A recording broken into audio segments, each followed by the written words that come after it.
Assalamualaikum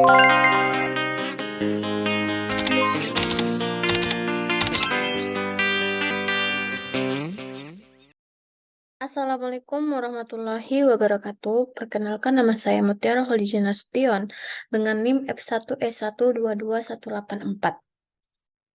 Di sini saya akan mempresentasikan mata kuliah pengantar sistem informasi dengan dosen pengampu Bapak Tri Suratno Eskom Mkom.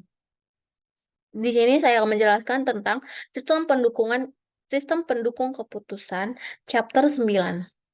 Pendukung keputusan dalam bisnis. Bagaimana hal ini dapat dicapai oleh berbagai jenis sistem informasi manajemen pendukung keputusan dan sistem informasi lainnya? Kita akan fokus pada bagaimana peranan internet dan teknologi informasi lainnya yang berbasis web dalam mendukung aktivitas pengambilan keputusan dari setiap manajer yang bekerja yang berpengetahuan dalam bisnis. Informasi keputusan dan manajemen ada tiga. Yang pertama, manajemen strategis, yang kedua manajemen taktis, yang ketiga manajemen operasional. Beberapa tingkatan pengambilan keputusan manajemen. Yang pertama, manajemen strategis.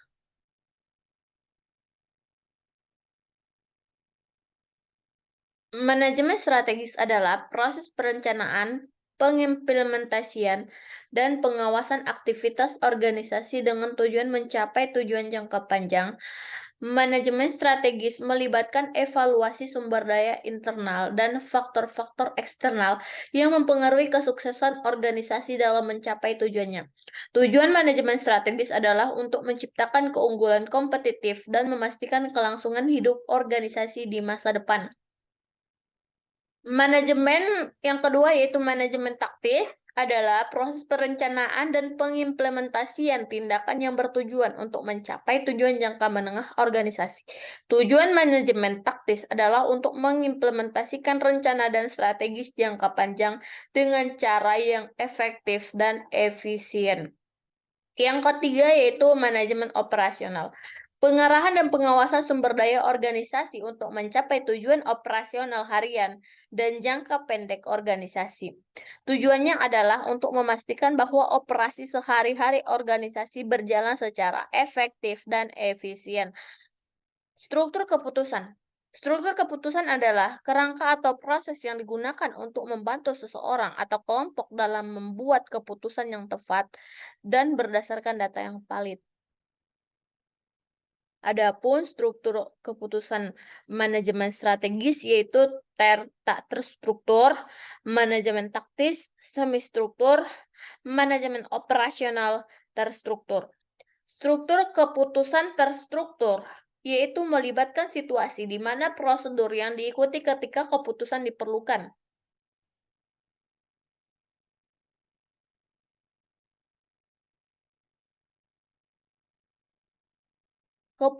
Struktur keputusan tak terstruktur, yaitu merujuk pada situasi di mana pengambilan keputusan dihadapkan pada masalah yang tidak memiliki definisi atau batasan yang jelas.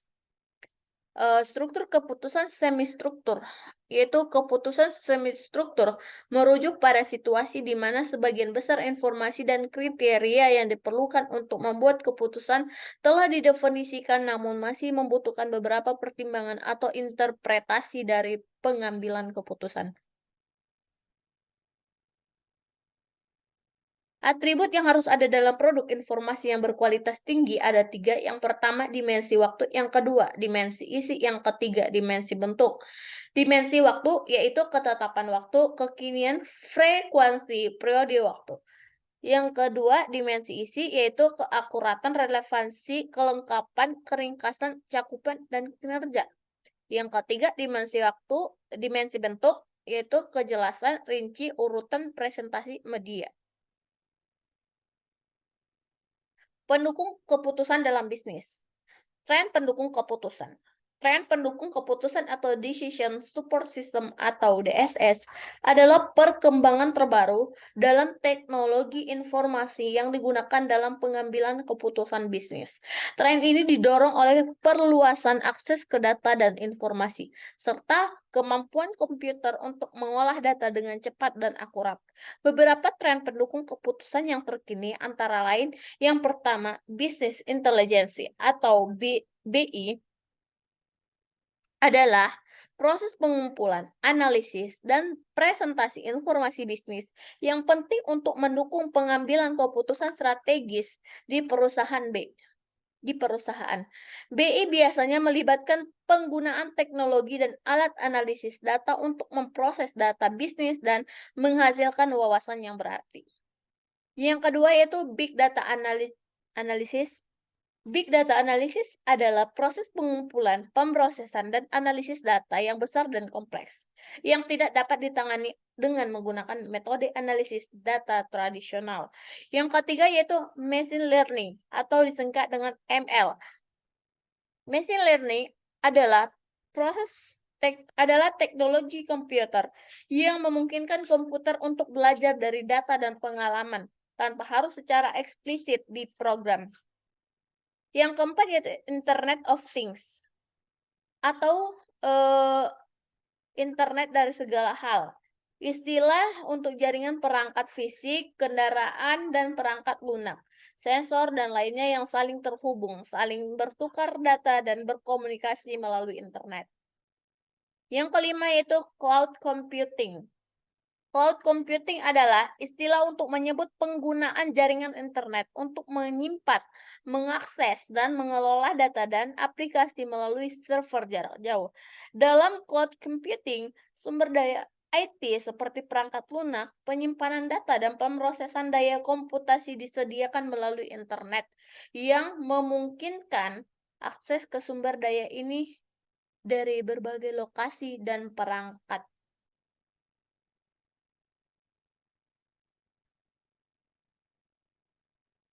Sistem Informasi Manajemen. Sistem Informasi Manajemen atau disingkat dengan SIM adalah sebuah sistem yang digunakan untuk membantu proses pengambilan keputusan manajemen dengan memberikan informasi yang akurat, tepat waktu, dan relevan tentang operasi bisnis. SIM terdiri dari perangkat lunak, perangkat keras, dan prosedur yang digunakan untuk mengumpulkan, memproses, dan menyimpan data bisnis. Adapun beberapa manfaat dari penggunaan SIM adalah yang pertama meningkatkan efisiensi dan produktivitas, yang kedua meningkatkan pengambilan keputusan, yang ketiga meningkatkan transparansi bisnis, yang keempat meningkatkan koordinasi dan kolaborasi, yang kelima meningkatkan keamanan data.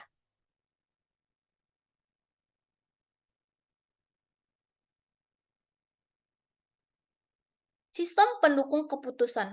Sistem pendukung keputusan disebut juga DSS, yaitu sistem informasi interaktif yang menyediakan informasi pemodelan dan pemanipulasian data yang digunakan untuk membantu pengambilan keputusan pada situasi yang semi terstruktur dan situasi yang tidak terstruktur, di mana tak seorang pun tahu secara pasti bagaimana keputusan seharusnya dibuat. Penggunaan sistem pendukung keputusan melibatkan proses pemodelan analitis yang interaktif menggunakan DSS untuk menemukan informasi yang dibutuhkan untuk membantu membuat keputusan. Adapun penggunaan sistem pendukung keputusan melibatkan 4 jenis. Yang pertama, analisis jika maka. Yang kedua, analisis sensitivitas. Yang ketiga, analisis pencarian saran. Dan yang keempat, analisis optimisasi. Sistem Informasi Eksekutif atau disingkat dengan SIE adalah sebuah sistem informasi yang dirancang untuk membuat para eksekutif dalam proses pengambilan keputusan strategis di tingkat puncak manajemen.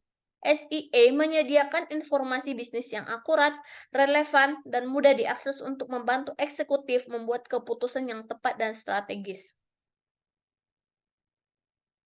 Portal perusahaan dan pendukung keputusan. Portal perusahaan adalah sebuah platform yang menyediakan akses yang terdapat terhadap eh, berbagai informasi dan layanan bagi karyawan, manajemen, dan pelanggan perusahaan. Sedangkan portal informasi perusahaan adalah sebuah platform yang atau situs web yang menyediakan informasi tentang perusahaan, produk atau layanan yang ditawarkan, kebijakan dan prosedur, struktur organisasi, karir dan kesempatan kerja, dan berbagai informasi lainnya yang relevan dengan perusahaan.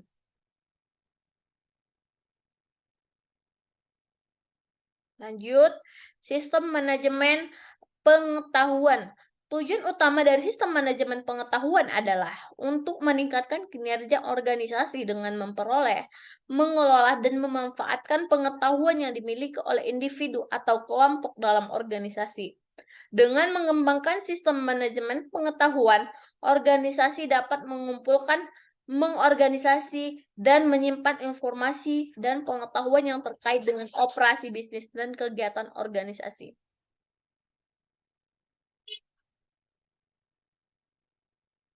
Kita lanjut ke bagian 2, teknologi kecerdasan artifisial dalam bisnis. Yang pertama yaitu bisnis dan AL. Teknologi kecerdasan artifisial digunakan dalam berbagai cara untuk memperbaiki pendukung keputusan yang disediakan bagi manajer dan praktisi bisnis di banyak perusahaan.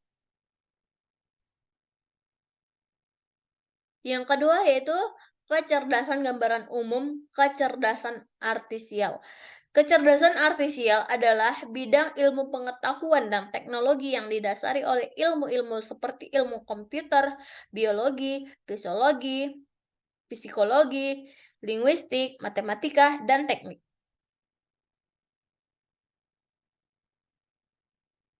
Jaringan yang ketiga yaitu jaringan saraf.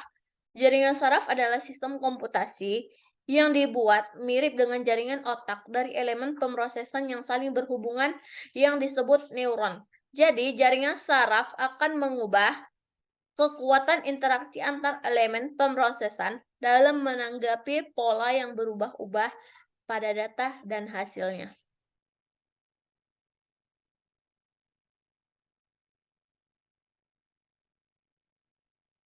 Yang keempat yaitu sistem logika yang kabur atau fuzzy logic adalah metode penalaran yang mirip dengan penalaran manusia.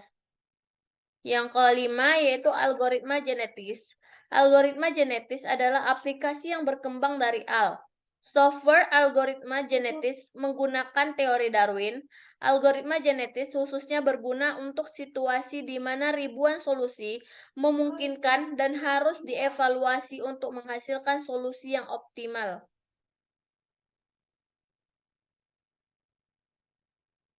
Yang keenam yaitu realitas visual. Sistem informasi manajemen adalah jenis dari sistem informasi yang dikembangkan untuk mendukung pengambilan keputusan manajerial.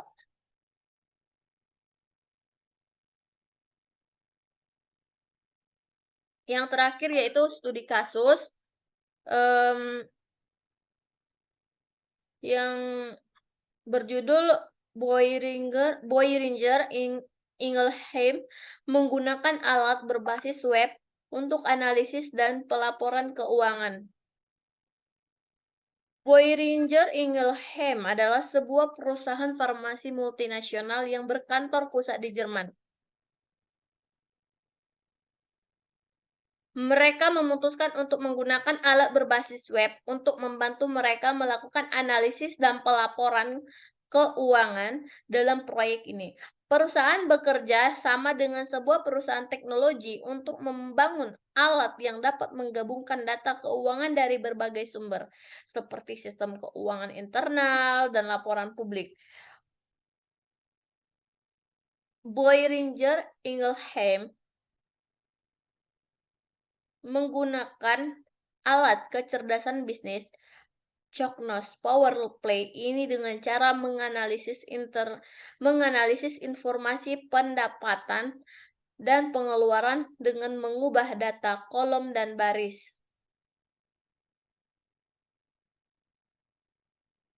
Memasukkan berbagai dimensi dan ukuran seperti anggaran tahun sebelumnya. Kemudian menggali dan mendapatkan rincian dari data tersebut. Lalu, para eksekutif dapat mengakses data ini melalui Cognos Unform. Unform yang aman mengirim laporan melalui browser di internet Boehringer.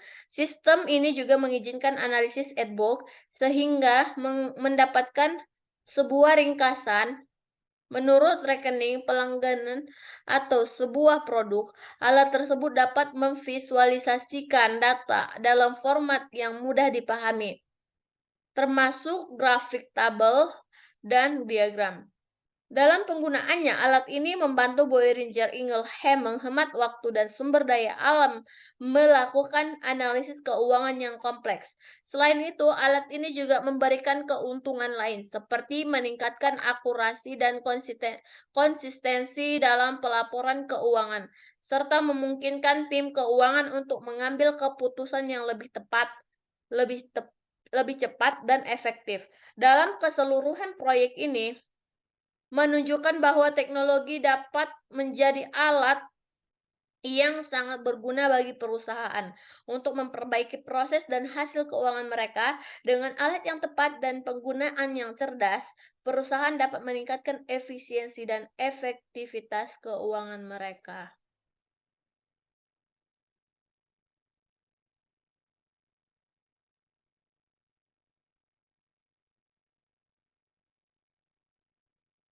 Ini adalah beberapa pertanyaan dan jawaban yang telah saya jawab mengenai studi kasus tadi. Jika masih ada pertanyaan teman-teman yang ingin ditanyakan, silakan tanyakan di kolom komentar. Saya akan jawab dengan semaksimal mungkin. Eh, Mohon maaf apabila ada kesalahan-kesalahan kata dalam penyampaian saya dan apabila ada gangguan dalam video ini, saya mohon maaf terlebih dahulu. Saya akhiri. Assalamualaikum warahmatullahi wabarakatuh. Terima kasih.